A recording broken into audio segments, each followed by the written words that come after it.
అన్ని జిల్లా కలెక్టరేట్ కార్యాలయంలో తెలంగాణ తల్లి విగ్రహం పెట్టాలని చెప్పి ప్రభుత్వం నిర్ణయం తీసుకున్నారు. నిర్ణయాన్ని ఎట్లా చూడాలి? అది తెలంగాణ తల్లి కాదు, కాంగ్రెస్ తల్లి అని మేము తెలంగాణ జాగృతి నుంచి ముందు నుండి చెప్తూ వస్తూ ఉన్నాం. ఆ కాంగ్రెస్ తల్లి బొమ్మలు వాళ్ళు ఎన్ని పెట్టుకున్నా మళ్ళీ తప్పకుండా అధికారంలోకి మేము వస్తాం.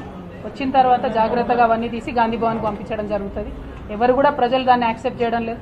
ఉద్యమ కాలంలో పెట్టుకున్నటువంటి ప్రతీకలను, ఉద్యమ ప్రతీకలను కాదని పక్కకు దోసి కొత్త వాటిని తెలంగాణ ఉద్యమానికి, తెలంగాణ సమాజానికి ప్రతీకగా మార్చాలని ప్రభుత్వం చేస్తున్నటువంటి కుట్రను తెలంగాణ ప్రజలు సునాయాసంగా అర్థం చేసుకుంటారు. కాబట్టే పెద్దగా ఎక్కడ రెస్పాన్స్ లేదు. ప్రభుత్వం బలవంతంగా పెట్టొచ్చేమో, ఇలా అధికారం ఉంది, పోలీసులు ఉన్నారు అని చెప్పి జులుం ప్రదర్శించొచ్చేమో, కానీ మళ్ళీ తప్పకుండా ఒకరోజు మాదవుతుంది. ఆనాడు మాత్రం అవి తీసి అన్ని మళ్ళీ గాంధీ భవన్ పంపిస్తారు.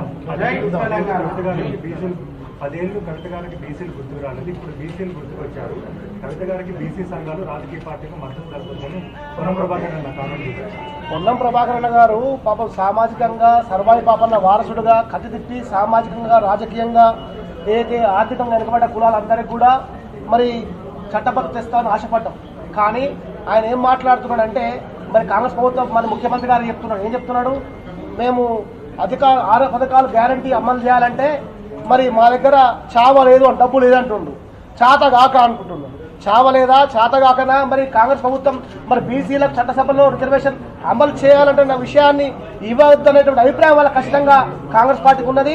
కవితమ్మ గారు చెప్పినట్టు కామాలంటే వారు చెప్పిన విషయాన్ని కూడా గుర్తు చేస్తూ ప్రజలకు అధికారం రావాలనే విషయంతో సంవత్సరాల కాలంగా రాష్ట్ర వ్యాప్తంగా తిరుగుతున్న విషయాన్ని కూడా గుర్తుంచుకోవాలి.